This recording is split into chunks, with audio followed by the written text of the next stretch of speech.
दोस्तों, अपनी पिछली वीडियो में हमने आपको बताया था कि एक सोल की मर्जिंग पहले अपनी डीएम के साथ होती है और फिर डिवाइन के साथ। आज की इस वीडियो में हम आपको बताएंगे कि डिवाइन मर्जिंग क्या होती है। डीएफ डीएम में जब मर्ज होती है फिर वो क्यों और कैसे खुद को डिवाइन में मर्ज करती है। दोस्तों, अगर आप पहली बार हमारे यूट्यूब चैनल पर आए हैं तो चैनल को सब्सक्राइब कर लें, साथ ही बेल आइकन को भी दबा लें। चलिए दोस्तों, चलते हैं अपने वीडियो की ओर। दोस्तों, जिस तरह डीएम की सोल हमारे अंदर समा जाती है उसे हम सोल मर्जिंग कहते हैं, वैसे ही हमारी सोल डिवाइन या परमात्मा में लीन हो जाती है। उसका सीधा सीधा अर्थ यही है कि आपकी आत्मा का परमात्मा से मिलन होना, यानी हम डिवाइन में समाहित हो जाते हैं। जैसे नदियाँ जब तक समुद्र में नहीं मिल जाती अस्थिर और बेचैन रहती है और समुद्र में समा जाती है। एक साधारण सा इंसान हमारी लाइफ में आकर हमें प्रेम देता है, उसका प्रेम हमें दीवाना बना देता है। तो आप ही बताओ, परमात्मा से प्रेम की दीवानगी कैसी होगी।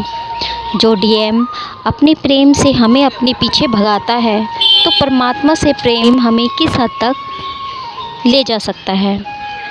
कुछ लोग वैज्ञानिक ढंग से सोचते हैं, इसलिए वे हर चीज़ की छानबीन व पूछताछ करना चाहते हैं। उन्हें हर चीज़ का प्रमाण चाहिए। वो ये भूल जाते हैं कि इतना बड़ा संसार एक निश्चित व्यवस्था पर ठीक ठाक चल रहा है। सूरज प्रतिदिन ठीक समय पर निकल आता है। चंद्रमा भी अपनी पूरी ड्यूटी करता है। इसमें रत्ती भर भी फर्क नहीं आता। ऋतुएं अपने समय पर आती हैं और लौट जाती हैं। सारी प्रकृति, संपूर्ण संसार ठीक व्यवस्था से चल रहा है, जो जरा सा भी इधर उधर नहीं होता। फिर भी उन्हें प्रमाण चाहिए।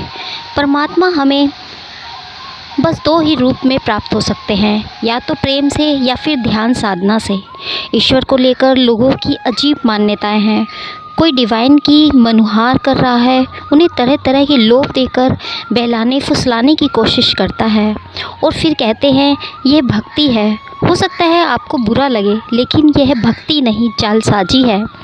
यह आपकी मूर्खता है कि आप ईश्वर को अपने जाल में फंसाना चाहते हैं।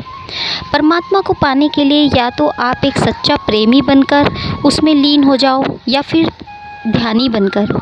यदि हम आत्मा और परमात्मा के संबंध को समझ सकें, यदि हम जीव और ईश्वर के संबंध को समझ सकें, तो फिर देखिए जीवन कितना आसान हो जाता है। बस समझ की फेर है। आप ऐसे ही प्रेम से परमात्मा में लीन नहीं हो सकते, बल्कि परमात्मा ही खुद आपको चुनता है। परमात्मा को पाना हर किसी के बस की बात नहीं। वो खुद ही अपने आप उनके पास खींचे चले आते हैं, जिन्हें वे भक्ति, भावना, श्रद्धा, प्रेम करवाना चाहते हैं। तभी आप उस परमात्मा में लीन होते हैं। मंत्र, साधना, ध्यान के द्वारा भी परमात्मा में लीन हो सकते हैं। इसके अलावा कोई वे नहीं परमात्मा में लीन होने का। और जो लोग ध्यान, प्रेम द्वारा भी परमात्मा तक नहीं पहुंच पाते, उनके पास भी एक रास्ता होता है, और वो है उनके अपने कर्म का। जैसे जैसे आप अपने कर्म करते जाते हैं, आप परमात्मा की ओर लीन हो सकते हैं। प्रेम देने का नाम है, लेने का नहीं। जब आप देना सीख जाते हैं तो परमात्मा को पा लेते हैं। जब उसे प्रेम करोगे तो वो तुम्हें खुद ही ढूंढ लेगा। परमात्मा एक एनर्जी है, एक शक्ति है। वो हर रूप में काम करती है। वो आप पर डिपेंड करता है आप उसे किस रूप में देखते हैं, क्योंकि उसके तो लाखों करोड़ों रूप हैं। आप कोई भी रूप चूज़ कर सकते हैं, उसे पूछ सकते हैं। वो हर रूप में आपकी सुनता है। आप एक बार उसकी ओर बढ़ो तो। जिस तरह माँ हमेशा अपने बच्चों से प्रेम करती है, उसी तरह परमात्मा भी हमेशा हमसे प्रेम करता है। जिस तरह माँ को अपने बच्चे की चिंता लगी रहती है, उसी तरह परमात्मा को उससे भी अधिक खुद से भी अधिक हमारी चिंता रहती है।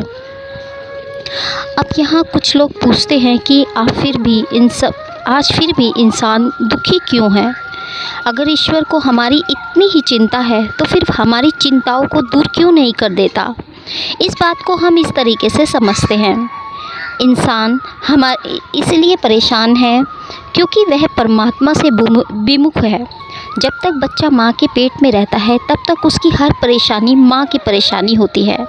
माँ अपने बच्चे के लिए खाने पीने, उठने बैठने, सोने जागने तक की सभी बातों का ध्यान रखती है। वह अपनी इच्छाओं पर नियंत्रण रखती है कि कहीं उसके पेट में बैठे बच्चे को कोई तकलीफ़ ना हो जाए। जो माँ खाती है उसी से उसे पोषण मिलता है। जैसे माता पिता के गुण ही उन्हीं को वह धारण करता है, लेकिन जब वह बाहर आकर धीरे धीरे बड़ा होने लगता है तो वो माँ से दूर होने लगता है। प्रारंभ में उसे माँ बोलना सिखाती है, चलना सिखाती है, खाना पीना सिखाती है, पिता उसे कमाना सिखाते हैं, लेकिन एक दिन दुनिया का मोह माया उसे इतनी प्रिय लगने लगती है कि एक समय के बाद वो माता पिता को भूल जाता है। कभी कभी तो वह बच्चा माँ को धुतकार भी देता है और प्रताड़ित भी करता है। ऐसा बच्चा चिंताओं से नहीं घिरेगा तो क्या होगा। परमात्मा भी इसी माँ की तरह है।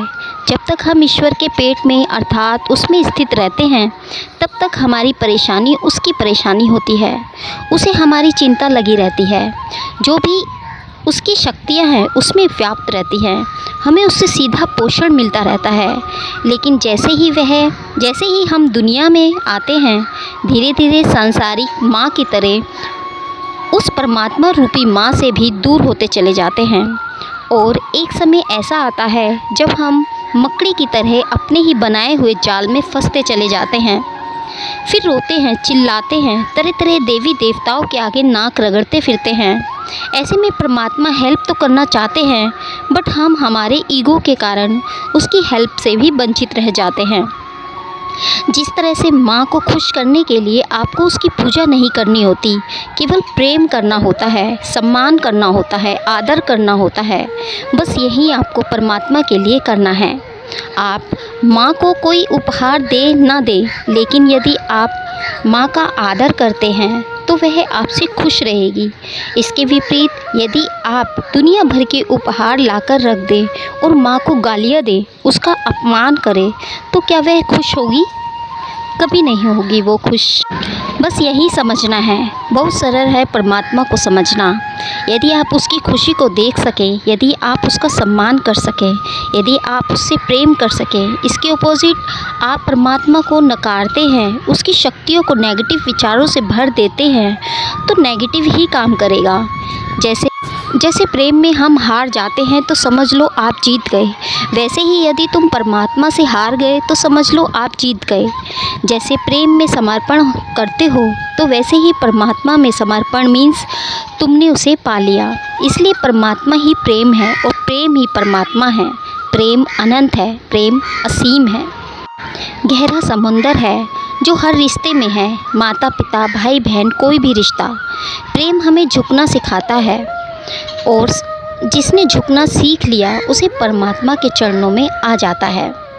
जब आप परमात्मा में लीन हो जाते हैं तो वही तो है डिवाइन मर्जिंग। जैसे आप प्रेम में खो जाते हैं, सुध बुध खो देते हैं, आपके आसपास क्या हो रहा है आपको कोई होश नहीं होता, आप अपने प्रेम के गहरे समुंदर में गोते लगाते हैं, उसकी धुन में गुम हो जाते हैं। वैसे ही परमात्मा में लीन होना, परमात्मा के लिए रोना, उसको पाने की लालसा, उसके लिए आंसू बहाना, उसे पाने के लिए तड़पना, उसमें खो जाना, उसी की धुन में आप लगे रहते हैं, वही परमात्मा में लीन होना होता है। आप खुद को परमात्मा में लीन कर लेते हैं। सो ट्विन फ्लेम जर्नी में जब डीएम से परेशान हो जाती हैं तो चारों तरफ से हार जाती हैं। उसे इस दुनिया में कोई भी एक शख्स भी अपना नहीं लगता। वो खुद को अकेला पाती है। वो इतनी हताश व निराश हो जाती है कि वो अपने ट्विन को ही लेट गो कर देती है। अब उसे ना तो अपना ट्विन चाहिए होता है और ना ही कोई और। वो खुद को डिवाइन को सरेंडर कर देती है और परमात्मा में खुद को लीन करने लगती है। उसे इस समय परमात्मा के सिवा अपना कोई नहीं लगता। वो अपना सारा प्रेम, भक्ति, साधना और ध्यान से उसमें अपने आप ही लीन होती चली जाती है। वो डिवाइन में खुद को इतना समा लेती है, उसे कोई सुध नहीं होती।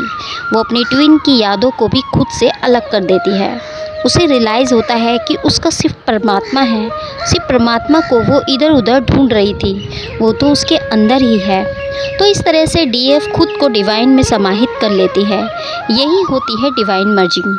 जब हम खुद में मग्न रहने लग जाते हैं, खुद से प्रेम करने लग जाते हैं, खुद में ही खो जाते हैं। इस अवस्था में हम तब आते हैं जब हम बहुत सारा इनर वर्क करके ध्यान की अवस्था में आ जाते हैं, अपने अंदर की शक्ति को ऊपर की ओर उठाते हैं, उस परम ऊर्जा का तक आप पहुंच जाते हैं। तब हमें पता चल जाता है कि हम सारी सोल्स आपस में जुड़ी हुई हैं, हमारा डीएम भी हमसे जुड़ा है, परमात्मा भी हमारे अंदर है, सारा ब्रह्मांड सब हम में है। यहाँ हम अनकंडीशनल लव में आ जाते हैं। हम सबसे अनकंडीशनल लव करते हैं, सबको एक समान मानते हैं, प्रकृति की बनाई हर वस्तु से प्रेम को फील करते हैं।